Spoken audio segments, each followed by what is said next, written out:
Bismillahirrahmanirrahim. Assalamualaikum warahmatullahi wabarakatuh.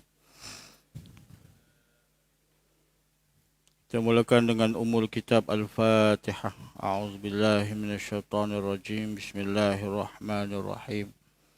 Alhamdulillahi rabbil alamin arrahmanirrahim maliki yaumiddin. Iyyaka na'budu wa iyyaka nasta'in. Ihdinas siratal mustaqim. صراط الذين أنعمت عليهم غير المغضوب عليهم ولا الضالين آمين. أعوذ بالله من الشيطان الرجيم. بسم الله الرحمن الرحيم. الحمد لله رب العالمين والصلاة والسلام على أشرف الأنبياء والمرسلين وعلى آله وصحبه أجمعين. رب اشرح لنا صدورنا ويسر لنا أمورنا واحلل عقدة من لساننا يفقه قولنا بحق سيدنا محمد صلى الله عليه وسلم. ربي أدخلنا مدخل صدق وأخرجنا مخرج صدق وجعلنا من لدنك سلطانا نصيرا. أمسينا على فطرة الإسلام وكلمة الإخلاص وعلى دين نبينا محمد صلى الله عليه وسلم وعلى ملة أبينا إبراهيم حنيفا وما كان من المشركين. قال الله تعالى في القرآن الكريم: أعوذ بالله من الشيطان الرجيم. بسم الله الرحمن الرحيم. وسارعوا إلى مغفرة من ربكم وجنة أرضها السماوات والأرض أعدت للمتقين. Sadaqallahul azim. Yang dirahmati, yang dikasihi Tuan Nazir dan seluruh jawatan kuasanya, yang dikasihi Tuan Imam, Imam 1 Al-Fadhil Ustaz Aqdi Yaqub, juga para jamaah muslimin muslimat yang dikasihi sekalian. Pertama-tamanya malah kita sama-sama merafakkan setinggi-tinggi syukur kepada Allah Subhanahu wa taala atas segala kurniaan nikmat yang Allah berikan kepada kita. Mudah-mudahan nikmat-nikmat Allah tersebut kita dapat gunakan sebaik-baiknya untuk sebagai alat mentaati perintah Allah Subhanahu wa taala. Di samping kita menggunakan nikmat Allah Ta'ala tersebut pada perkara-perkara yang soleh, yang mudah-mudahan nanti di akhirat Allah akan mudahkan urusan-urusan kita, insyaAllah. Tuan-tuan yang dirahmati Allah SWT sekalian, setelah manusia nanti di padang mahsyar melalui satu tempoh yang amat lama, seperti mana disebutkan, manusia di padang mahsyar dalam keadaan uratan wa khufatan wa ghurlan. Kita berada di padang mahsyar berdiri tegak dalam keadaan tidak berpakaian, dalam keadaan berkaki ayam, dan dalam keadaan tidak dikhatankan, tidak dihiraukan oleh Allah Subhanahu wa taala, berdiri di tengah panas yang mana matahari didekatkan kepada manusia dalam satu jarak bimiqdari milin, dalam jarak 1 mil.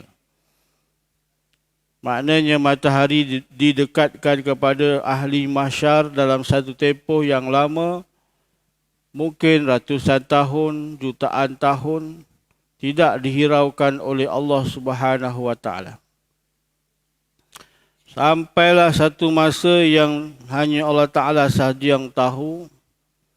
Setelah sekian lama manusia berdiri di padang mahsyar yang penuh penderitaan, semua manusia sudah tidak lagi mampu menunggu lagi, maka ditakdirkan ada sekumpulan manusia bertemu dengan Nabi-Nabi kekasih Allah Ta'ala agar mereka memperkenankan permintaan Allah Ta'ala untuk memulakan hisab.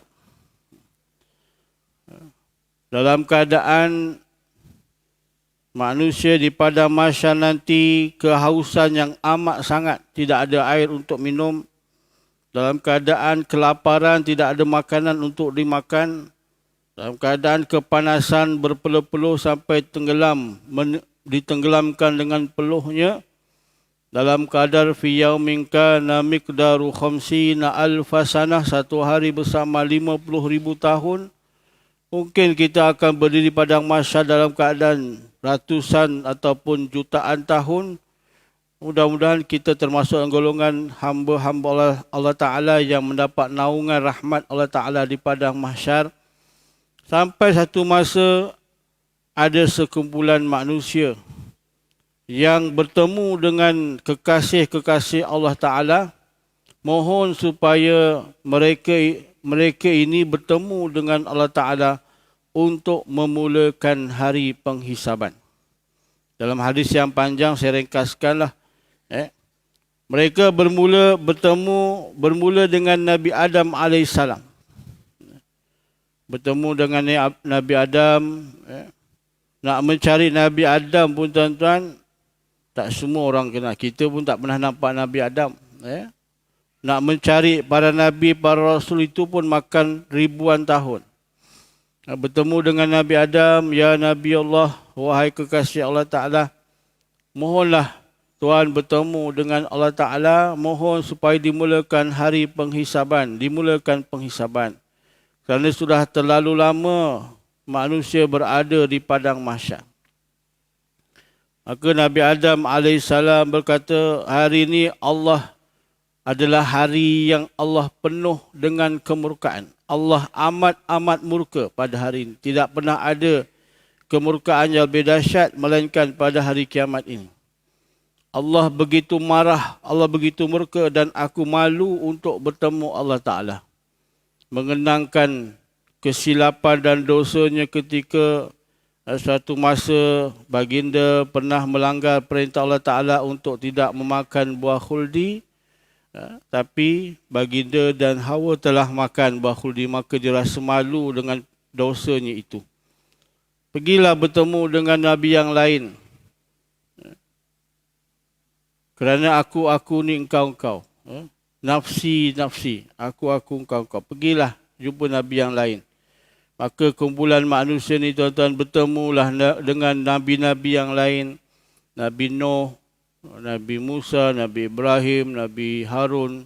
Segala Nabi dan semua para Nabi dan Rasul yang bertemu dengan kumpulan manusia ini, semuanya memberikan jawapan yang sama seperti mana Nabi Adam AS. Hari ini ialah hari yang Allah amat murka. Jadi para Nabi semuanya tidak berani dan malu untuk bertemu dengan Allah Subhanahu Wa Taala. Kemurkaan Allah Ta'ala itu tuan-tuan ditunjukkan dengan apa yang dialami oleh makhluk pada masa itu di padang mahsyar. Dalam keadaan tidak langsung dihiraukan. Kita tidak akan dihiraukan oleh Allah Ta'ala. Dibiarkan di tengah panas. Dalam keadaan tidak ada makanan dan minuman. Dalam keadaan tidak ada pakaian. Terpinga-pinga. Apa yang akan berlaku selepas ini? Bila akan berlaku? Jutaan tahun kita dalam keadaan begitu di padang mahsyar. Itulah kemurkaan Allah Subhanahu Wa Taala. Macam kita lah tuan-tuan. Tengah kita duduk rehat-rehat, tengok TV, tiba-tiba ada postman datang. Sampul surat tu ialah urusan Seri Paduka Baginda. Daripada Istana Negeri Selangor, Istana Alam Shah. Kita pun buka surat tu. Tengok ada letterhead Istana Alam Shah daripada Sultan Selangor. Dalam surat tu dia kata, anda dikendaki, berkuranglah surat bahasa sana saya tak bergerti sangat. Anda dikendaki datang ke istana besok pagi hari Sabtu 9 hari bulan. 9 pagi kena ada di istana. Sila berikan penjelasan. Mungkin ada satu isu benda lah. berikan penjelasan, kata Sultan amat murka dengan tindakan anda. Contoh kita baca tengok kata Sultan amat murka tuan-tuan. Malam tu kita tak tidur. Terkenang-kenangkan apa salah aku ni. Apa yang aku nak jawab besok ni. Tak tidur malam tuan-tuan.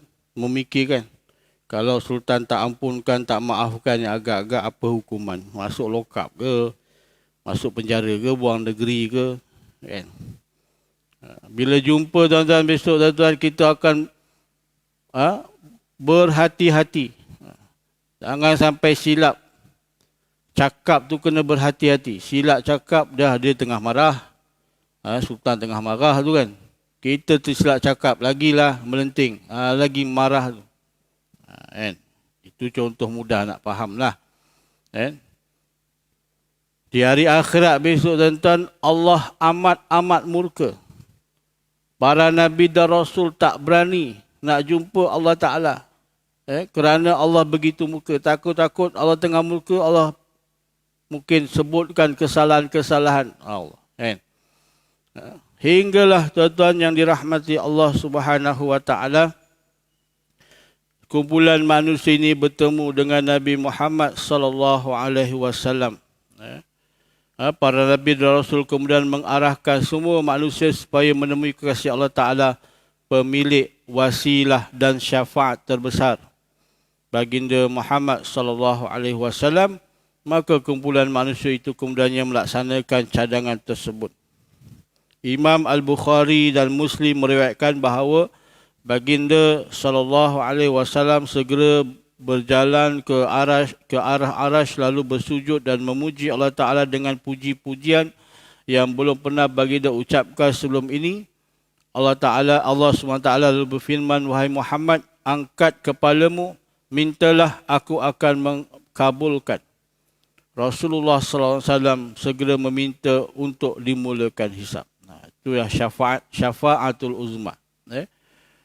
Setelah kumpulan-kumpulan manusia ni tuan-tuan bertemu dengan para Rasul, para Nabi, semuanya para Nabi dan Rasul takut untuk bertemu Allah Ta'ala. Akhirnya apabila kumpulan manusia ni bertemu dengan Nabi Muhammad SAW, maka Nabi kita bersabda, ana laha. Apa maksudnya ana laha? Aku bersamanya. Apa dia?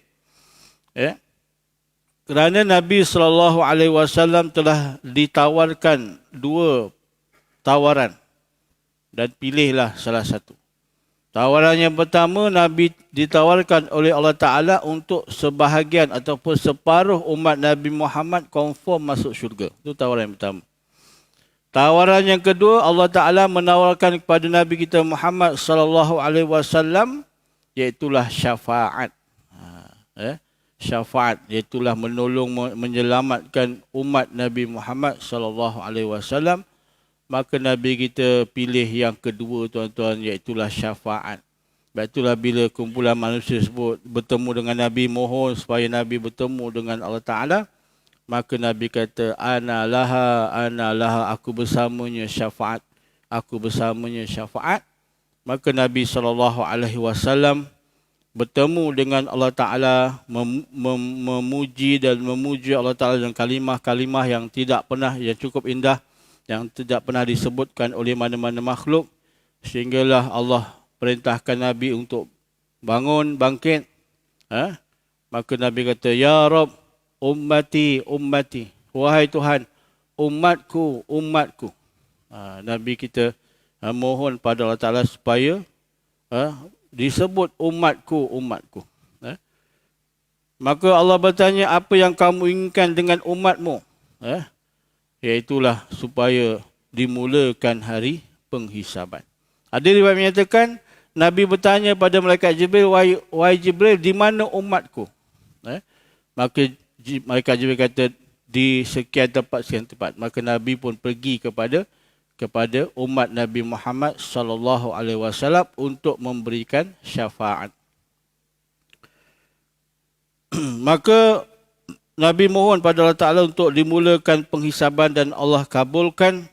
Maka bermulalah pada hari itu tuan-tuan, hari penghisaban, iaitulah hari perhitungan segala amal-amal seluruh manusia. Itulah dia syafaatul uzma. Kalau tidak ada syafaat itu, tuan-tuan, pastinya manusia akan berada di padang mahsyar dalam tempoh yang lebih lama. Baik.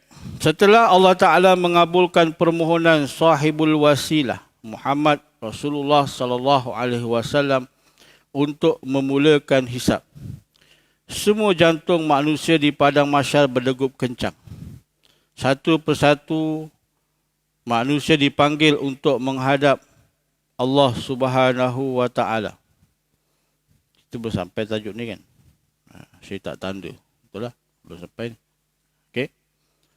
Seorang per seorang akan dipanggil menghadap Allah Subhanahu wa Ta'ala. Dan manusia berada dalam keadaan ketakutan. Allah yang Maha Adil lagi Maha mengetahui, Allah Ta'ala untuk dipertanggungjawabkan atas setiap perbuatan selama di dunia. Seorang per seorang akan dipanggil. Dan Nabi menceritakan situasi dan keadaan yang akan kita hadapi nanti di mahkamah akhirat. Dalam sebuah hadis Nabi SAW. Sebelum tu saya nak tanya tuan-tuan, siapa yang pernah ada pengalaman dipanggil ke mahkamah? Atas sabitan ataupun pertuduhan ataupun saman, ada pernah? Mahkamah syariah, mahkamah sivil, ada? Tak pernah? Rugilah tuan-tuan. Kan? Sebab saya pernah dipanggil. Ni nak cerita sikit lah pengalaman orang kena panggil ke mahkamah. Tapi tuan-tuan jangan sangka buruk. Saya dipanggil ke mahkamah bukan saya ada tuduhan jenayah ke, tangkap khalwat ke, bukan. Masa tu dah hujung-hujung PKP. Ada seorang mu'allaf ni dia nak kahwin.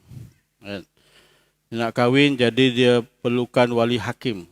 Jadi untuk dapatkan wali hakim, kena dapat kebenaran daripada mahkamah syariah. Kebetulan yang saya ni saksi pada pengislaman dia, orang perempuan. Mu'allaf perempuan. Saya ni saksi pengislaman dia. Jadi saya pun kena hadir lah. Jadi saksi je tuan-tuan. Bukan jadi dituduh kan. Jadi saksi. Tapi nak cerita pengalaman tu. Masa tu dah hujung-hujung PKP, masih ada lagi penjarakan sosial. Apa nama saya pun dah lupa dah tu kan. SOP dia. Sampai kepada tarikh yang ditetapkan, buat appointment dengan hakim. Sebab kena buat appointment sebab penjarakan sosial. Jadi pada tarikh itu kami pun datang ke Jalan Haji Sirat, Mahkamah Syariah Jalan Haji Sirat tu lah. Daftar nama, kemudian kerani tu kata dia kena pergi ke mahkamah tingkat 1 atas tu. Pergilah ke atas. Sampai situ tuan-tuan, tak boleh masuk. Tak boleh masuk dulu, kena tunggu kat luar. Jadi kat luar tu pun adalah TV besar macam TV masjid tuan-tuan ni lah. Mana TV tu kan. Tengok apa yang ada dalam mahkamah tu, kita tengok daripada luar. Tak apalah, kita tunggu kat luar. Kemudian kerani masuk. Dia kemas-kemas susun. Kan? Tak lama kemudian, tak ada orang sebab PKP. Hujung-hujung PKP. Tak ramai orang. Tak lama kemudian saya nampak hakim mahkamah syariah tu lah. Kat situ. Daerah pun masuk. Dengan jubah dia. Dengan congkok berlilit dia tu kan. Nak cerita je tuan-tuan, bila tengok dalam TV tu, hakim dengan jubahnya, dengan kerani semua dah ada kat situ. Tiba-tiba saya punya jantung berdegup kencang. Saya pun dalam hati fikir, bukan ada masalah, bukan ada kes apa pun, cuma jadi saksi je. Kan, tak tahu lah kalau mungkin saya seorang je kot. Kan, kucur, kan, tahu kucur. Kan, takut, kan. Saya tanya dengan mu'alaf tu, awak ada rasa apa? Rasalah juga takut-takut ni, Ustaz kata. Maknanya ada perasaan takut. Kan. Kemudian tak lama kemudian saya nampak kerana itu datang daripada TV itulah, pergi ke pintu belakang tu, dia panggil mu'alaf tu dulu masuk. Dia pun masuk. Makin saya punya berdebar-debar, jantung berdebar kan. Saya pun fikir kenapa rasa berdebar-debar kan. Tapi itulah mungkin gambaran yang boleh dikongsikan sebab kita tak ada pengalaman kan. Dan na'udzubillah, jangan minta lah kan, kena tangkap ke apa, kena pergi mahkamah ke, tak ada. Itulah sedikit pengalaman. Kemudian tak lama kemudian dipanggil, nama saya dipanggil masuk. Saya pun masuk. Nah, bila masuk tu berjalan dan macam berjalan pun macam tak stabil kan, macam takut-takut kan. Sampai-sampai je kerana itu minta IC saya pun serah. IC tu dibawa pada hakim, cik sila pergi ke kandang saksi. Kan? Pergi kandang saksi, berdiri tu pun kan. Hakim tanya, perkenalkan diri, saya pun nak sebut nama Mak Farizal bin Sufi. Kerja di mana? Lembaga Zakat Selangor. Oh, kerja Zakat Selangor. Ya. Betul ke cik ni jadi saksi masa pengislaman pemohon sekian binti sekian? Betul, di Perkim Masjid Rahimiyah Kelang. Betul lah. Cik ada hubungan apa-apa dengan mu'alaf ni? Tak ada. Kan? Sebagai saksi saja. Tidak ada apa kaitan persaudaraan ke apa. Okey, terima kasih. Itu je lah. Kan? Hakim tanya itu je, tapi bila tanya saya jawab tu pun macam tak berbutir saya jawab tu kan. Nak menggambarkan sedikit suasana takut ataupun gabrah, cemas dan sebagainya. Mungkin kalau tuan-tuan yang mungkin ada pengalaman duduk, kalau tidak menjadi dituduh pun duduk dalam suasana menjadi pemerhati kan. Kes-kes jenayah, itu belum cerita lagi yang kes bunuh, kes rogol lah apa. Itu belum lagi orang yang dituduh kan. Dia punya perasaan dia. Tapi itulah mungkin tuan-tuan sedikit perasaan, apatah lagi nanti bila kita berada dalam mahkamah akhirat. Yang hakimnya ialah Allah Ta'ala. Dan di sekeliling kita ialah malaikat-malaikat raqib dan atid yang setia ketika kat dunia mencatat segala amal baik dan amal jahat yang kita lakukan. Dan mereka berdiri di sekeliling kita memperhatikan kita, merenung, tengok. Tuan-tuan bayangkan kalau polis tengok kita pun rasa tak ada sebab tak kena kan. Ini malaikat memerhatikan kita. Dia bersedia untuk bersaksi atas apa yang kita lakukan. Dan lagi, dalam sebuah hadis Nabi SAW menceritakan suasana yang akan kita alami ketika di mahkamah akhirat. Nabi bersabda, "Ma minkum min ahadin illa sayukallimuhullahu laisa bainahu wa bainahu turjuman." Maksudnya, tidaklah salah seorang daripada kamu semua melainkan akan dipanggil untuk dibicarakan secara langsung oleh Tuhannya tanpa ada di antara kedua-duanya seorang penterjemah. Kita akan dipanggil untuk dibicarakan secara langsung, tuan-tuan, secara terus, yang akan disaksikan oleh seluruh manusia di padang mahsyar.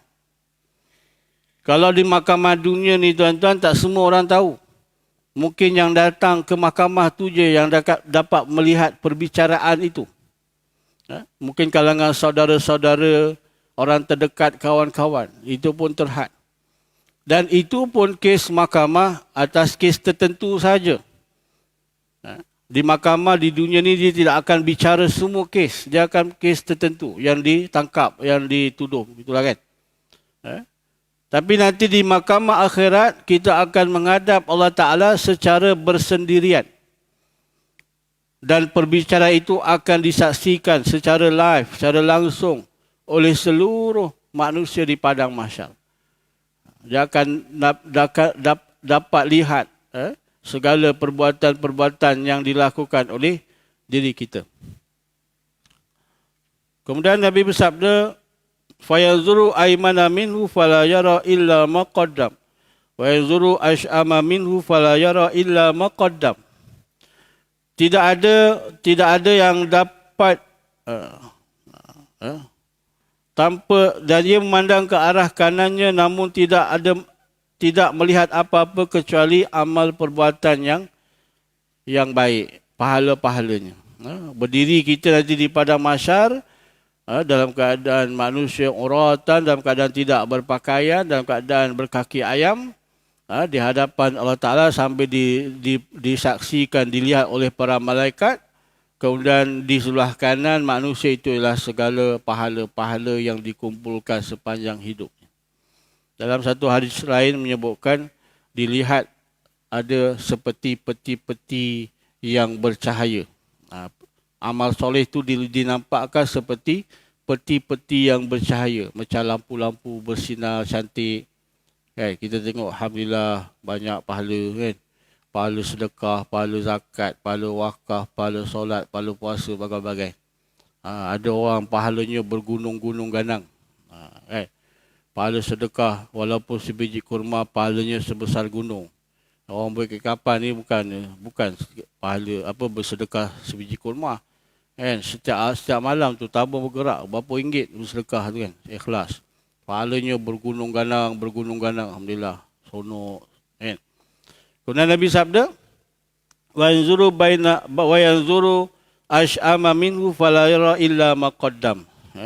Kemudian dia pandang kiri, di sebelah kirinya pula ialah segala dosa-dosa yang dilakukan, yang belum diampunkan oleh Allah Subhanahu wa taala. Dalam hadis yang sama disebutkan, dilihat dosa-dosa itu seperti dalam peti-peti yang gelap dan menakutkan. Kan? Tengok sebelah kanan, wah pahala-pahala banyak, alhamdulillah. Sebelah kiri pula, dosa-dosa pun pahala. Lebih kurang juga, banyak juga dosa-dosa tu. Kan? Sebelah kirinya banyak juga dosa-dosa. Kan? Menakutkan. Kemudian Nabi sebut, wa yazuru baina yadayhi fala yara illa an-nar tilqa'i wajhi. Kemudian dia memandang ke hadapannya, antara dua tangannya di hadapannya, tidak ada yang dapat lihat melainkan api neraka yang sedang marak menjulang. Kan? Depan di sebelah kanan kita segala amal-amal pahala soleh, sebelah kiri dosa-dosa yang belum ataupun tidak diampunkan oleh Allah Ta'ala. Di depan kita ialah syurga dan neraka. Syurga, nampak syurga tu dia tinggi menjulang. Semakin tinggi semakin cantik, semakin tinggi semakin hebat. Itu syurga. Sebelah kiri pula ialah neraka yang berjurang-jurang dalamnya. Yang ada letusan-letusannya. Ada letusan yang sebesar istana, sebesar bangunan. Ada letusan api neraka sebesar sebuah negeri. Ada letusan yang besar sebesar sebuah negara, wallahu alam betapa besarnya. Jadi itulah tuan-tuan yang Nabi sebutkan situasi manusia nanti di mahkamah akhirat. Berdiri dalam keadaan bersendirian di hadapan Allah Ta'ala. Berdiri di hadapan Allah Ta'ala sebagai hakim. Sebelah kanannya ialah amal-amal soleh yang kita usahakan.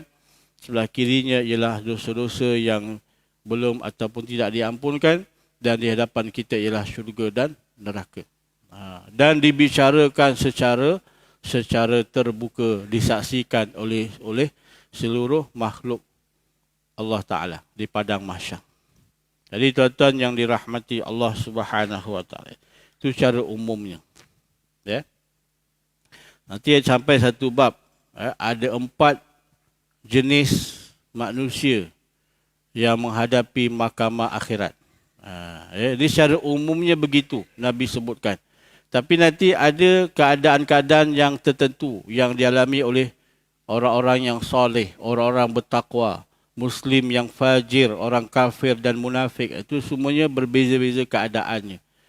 Tapi gambaran umum yang Nabi ceritakan tentang keadaan manusia nanti di hari akhirat, di hari perhitungan di akhirat, begitulah tuan-tuan. Baik. Umat Nabi Muhammad sallallahu alaihi wasallam, ini keistimewaan. Dalam keadaan nama manusia dipanggil seorang per seorang. Seorang-seorang akan dipanggil. Daripada zaman umat Nabi Adam sampailah umat akhir zaman. Tuan-tuan, agak-agak nama kita ni agak yang keberapa dipanggil nanti di mahkamah akhirat? Kalau nak kira lah sekarang ni, umat Islam sekarang lah, lebih kurang berapa bilion? 7 bilion. Lebih kurang. Satu dunia. Lebih kot. Kan? Katalah 10 bilion umat Islam yang Muslim. Kalaulah seorang dipanggil untuk dibicarakan di mahkamah, contohlah selama setahun. Bermakna ada 10 bilion tahun yang mungkin nama kita akan dipanggil. Itu kalau nak kira mudahlah. Tapi kalau nak sebutkan seorang tu mungkin tak cukup setahun, mungkin 10 tahun tuan-tuan. Maknanya tempoh untuk nama kita dibicarakan di mahkamah akhirat akan makan masa lebih lama. Dah lah di padang mahsyar tu dah lama dah. Kemudian nak tunggu nama kita dipanggil di mahkamah akhirat pun lama lagi. Maknanya menunggulah lagi lama. Tetapi ada keistimewaan yang Allah berikan kepada umat Nabi Muhammad sallallahu alaihi wasallam seperti mana dalam sebuah hadis daripada Ibnu Abbas bahawa Rasulullah sallallahu alaihi wasallam bersabda, "Nahnu akhirul umam wa awwalu ma yuhasab. Yuqalu aynal ummatul ummiyatu wa nabiyyuha fa nahnul akhirunal awwalun." Nabi SAW bersabda, kita ialah umat yang terakhir. Umat akhir zaman. Umat yang terakhir. Wa awwalu ma yuhasab. Tetapi namun akan menjadi umat yang pertama yang akan dihisab. Kita umat terakhir tapi akan jadi umat yang pertama yang akan dihisab. Dalam hadis yang lain dan diceritakan dalam sebuah hadis yang sahih, ketika Allah Subhanahu wa taala memanggil Nabi Nuh untuk dihadapkan di mahkamah akhirat. Allah bertanya, walaupun Allah Maha mengetahui, Allah tanya, "Wahai Nuh, adakah kamu telah melaksanakan tugas dan amanah kenabianmu pada umatmu?" Maka Nabi Nuh kata, "Ya, melaksanakan." Apa buktinya? Siapa saksinya? Maka Nabi Nuh panggil umat dia. Nabi Nuh panggil umat dia. Maka bila umat Nabi Nuh dipanggil dan Allah tanya, "Wahai umat Nabi Nuh, betulkah Nabi Nuh telah menyampaikan risalah amanah untuk mengajak kamu menyembah Allah Ta'ala?" Maka umat Nabi Nuh kata, "Tidak. Kami, Nabi Nuh tak sampaikan pun berita itu pada kami." Ini nak gambarkan umat Nabi Nuh pun di hadapan Allah Ta'ala pun nak berbohong lagi. Dah diazab dekat padang mahsyar tu pun, bila di hadapan Allah pun masih lagi nak berbohong. Maka Allah tanya, "Wahai Nabi Nuh, siapa lagi yang boleh jadi saksi atas pembelaan kamu?" Maka Nabi Nuh kata, "Umat Nabi Muhammad sallallahu alaihi wasallam." Maka datanglah seruan, "Ainal ummatul ummiyatu wa nabiyyuha." Pengumuman. Di manakah umat yang ummi dan nabinya? Itulah umat Nabi Muhammad sallallahu alaihi wasallam. Maka umat Nabi Muhammad, Nabi dan umat Nabi Muhammad yang duk jauh sebagai umat akhir zaman terus ke hadapan menjadi saksi membela umat Nabi Nuh alaihissalam. Maka umat Nabi Nuh petikaikan, "Wahai ya Allah, macam mana umat Nabi Muhammad yang tidak hidup pada zaman kami boleh menjadi pembela kepada Nabi Nuh?" Maka Allah tanya, "Wahai umat Nabi Muhammad, apakah bukti kesaksian bahawa Nabi Nuh telah melaksanakan amanah kenabiannya?" Maka umat Nabi Muhammad SAW pun ramai-ramai kata, Al-Quran telah menceritakan bahawa Nuh telah melaksanakan amanah kenabian dia. Dan sejak itulah umat Nabi Muhammad dibicarakan lebih awal berbanding umat yang lain. Itu keistimewaan Allah berikan kepada umat Nabi Muhammad sallallahu alaihi wasallam. Tapi syaratnya tuan-tuan, Nabi kenal kita sebagai umat dia. Kalau Nabi tak kenal kita sebagai umat Nabi Muhammad SAW, tuan-tuan, maknanya dia tak termasuk dalam golongan umat yang akan dibicarakan lebih awal. Duduklah kat belakang. Na'udzubillah misal. Macam mana Nabi nak kenal kita?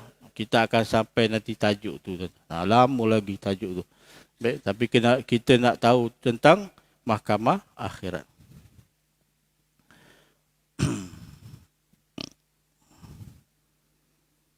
Jadi tuan-tuan yang dirahmati Allah Ta'ala, apakah siri-siri perbicaraan yang akan berlaku nanti di mahkamah akhirat. Ada 3 sesi ataupun siri perbicaraan yang kita akan hadapi nanti di mahkamah akhirat. Sirinya itu kita akan sambung sikit lepas azan, lepas tu kita tamat solat isyak.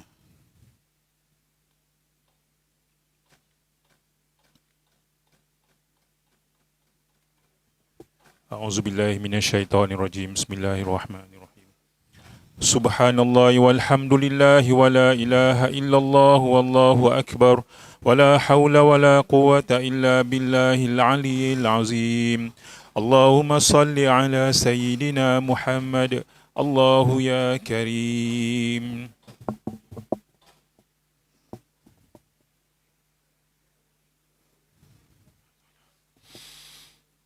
Allahu akbar, Allahu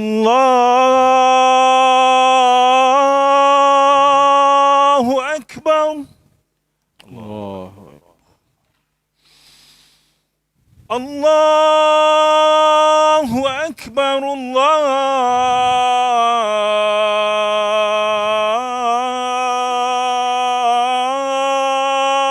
Allahu akbar. Allah.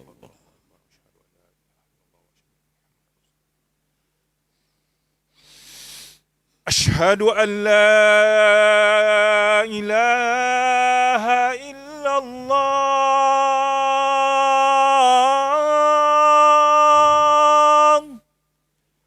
أشهد أن لا إله أشهد أن لا إله إلا الله.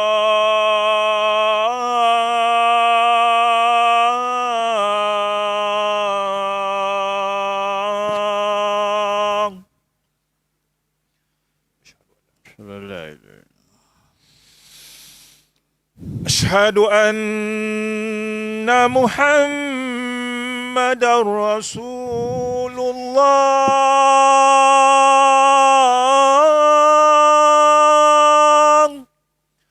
أشهد أن محمد رسول الله.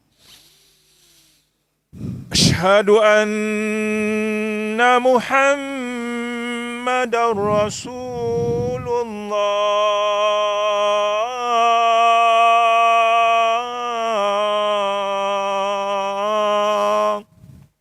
أشهد أن محمد رسول الله.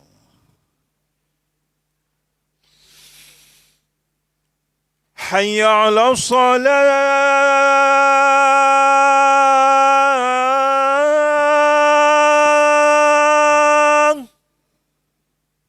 لا حول ولا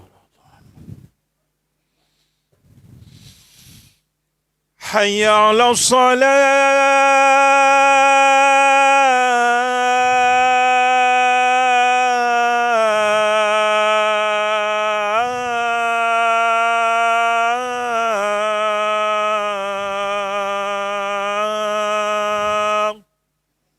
لا حول ولا قوة إلا بالله.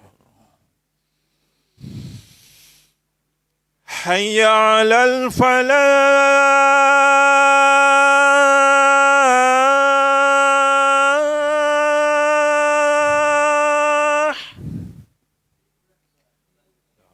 لا حول ولا حي على الفلاح.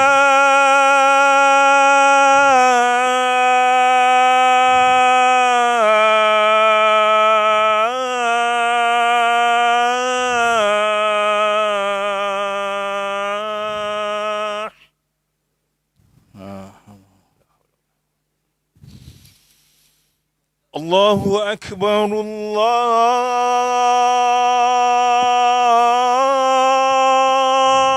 أكبر. الله أكبر. لا إله إلا الله.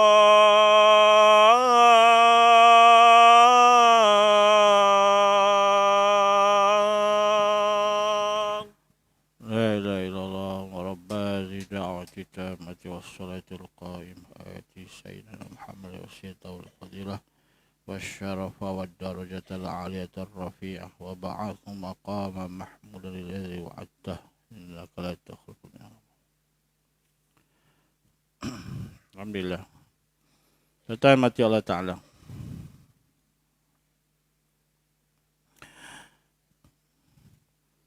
Nanti di mahkamah akhirat kita akan berhadapan dengan 3 sesi bicara.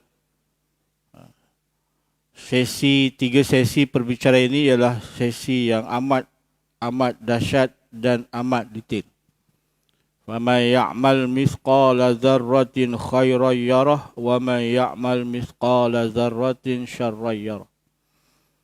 Di mahkamah akhirat nanti setiap sesi-sesi bicara itu akan dilakukan dengan amat teliti sehinggalah segala amal-amal perbuatan yang baik pun walaupun dilakukan sebesar zarah juga akan dinampakkan, akan dipersoalkan, akan ditanya sama ada perbuatan itu baik.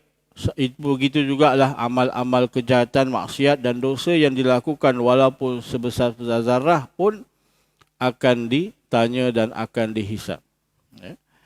Sesi yang pertama yang kita akan hadapi di mahkamah akhirat ialah seperti mana sabda Nabi SAW, Inna awwala ma yuhasabu bil abdu yawmal qiyamah min amali salatuhu. Fa in saluhat faqad aflaha wa anjaha wa in fasadat faqad khaba wa khasira. Perkara sesi yang pertama ialah berkaitan Allah akan menanyakan pelbagai soalan tentang kewajipan yang Allah Ta'ala amanahkan kepada kita. Kewajipan yang Allah telah amanahkan kepada kita, iaitulah berkaitan dengan segala yang fardu. Adakah kita selesaikan? Dan perkara yang pertama yang Allah akan tanya ialah berkaitan dengan solat. Soalan yang pertama Allah akan tanya ialah tentang solat, adakah kita telah sempurnakan? Jadi tuan-tuan, yang dah berumur 70 tahun sepatutnya berapakah jumlah waktu solat yang perlu diselesaikan? KPI-nya. Tuan-tuan pernah kira tak? Saya tolong kirakan sekejap. 70 tahun tolak umur kanak-kanak 12 tahun, maknanya 58 tahun. Satu hari 5 waktu, kita kali dengan 365 hari, kali dengan 58 tahun. Ini contohlah, mudah kira kan. Nanti kat rumah boleh kira sendiri. Bagi yang umur 70 tahun, maknanya 70 tahun cukup genap 70 tahun tu, innalillahi wa inna ilaihi raji'un. Bagi yang umur 70 tahun, KPI solat waktu dia, solat fardu dia ialah sebanyak 105,850 waktu. 105,850 waktu. Kan, tolak akhir balik. Yang kaum ibu tolak 9 tahun, tolak 8 tahun lah. Biasanya purata 9 tahun dah akhir balik kan. Itu KPI. Ini contoh yang 70 tahun.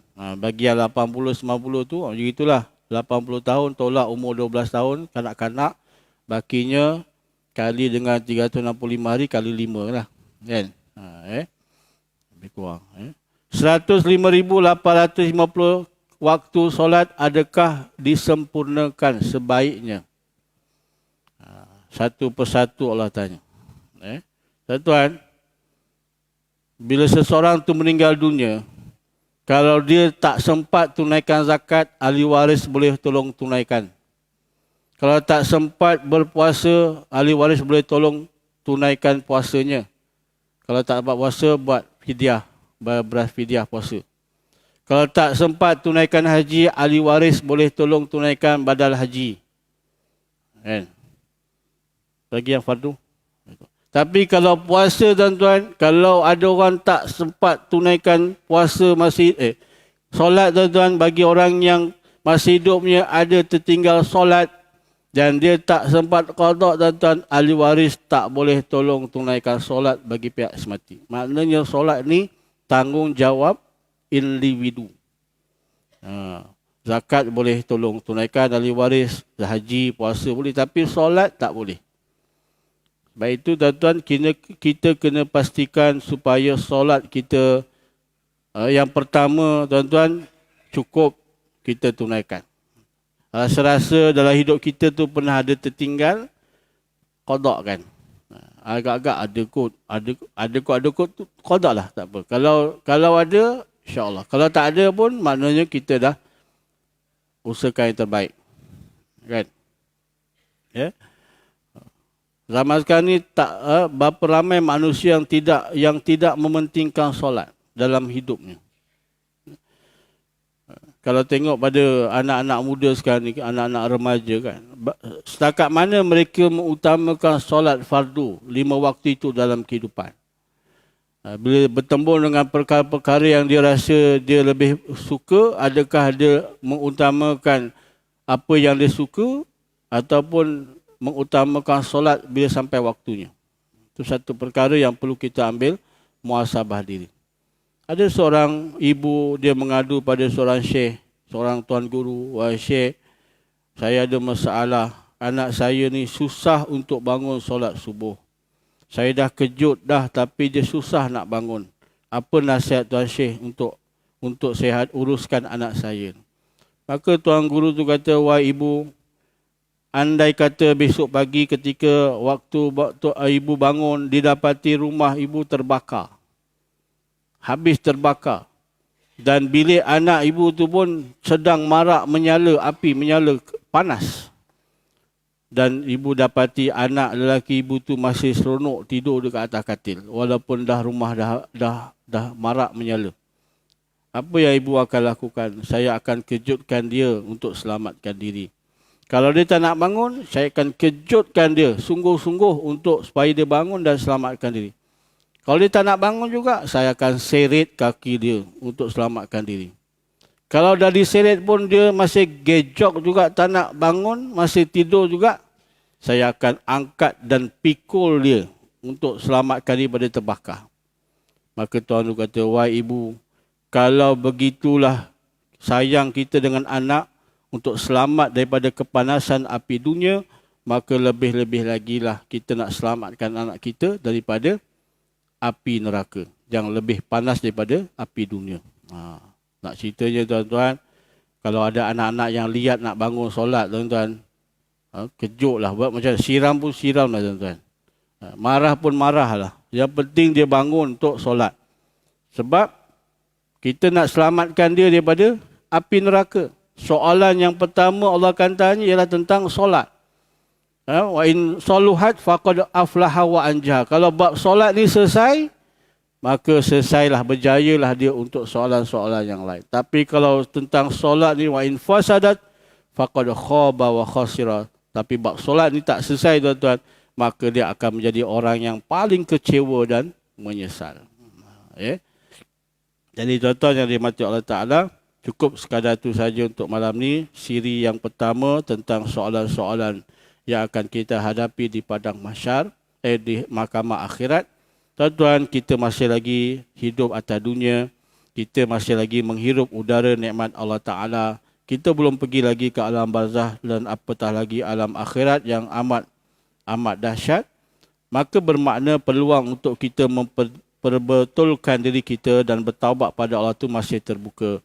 Maka perbanyakkanlah amal-amal soleh dan bersegeralah minta ampun pada Allah Subhanahu wa Ta'ala. Maka orang yang suka bertaubat dan beristighfar itulah orang yang Allah sediakan kepada mereka syurga yang luasnya seluas langit dan bumi. Wasari'u ila maghfirati min rabbikum wa jannatin arduhas samawati wal ard uiddat lil muttaqin. Disediakan untuk orang-orang yang bertakwa. Mudah-mudahan ada manfaatnya apa yang disampaikan pada malam ini.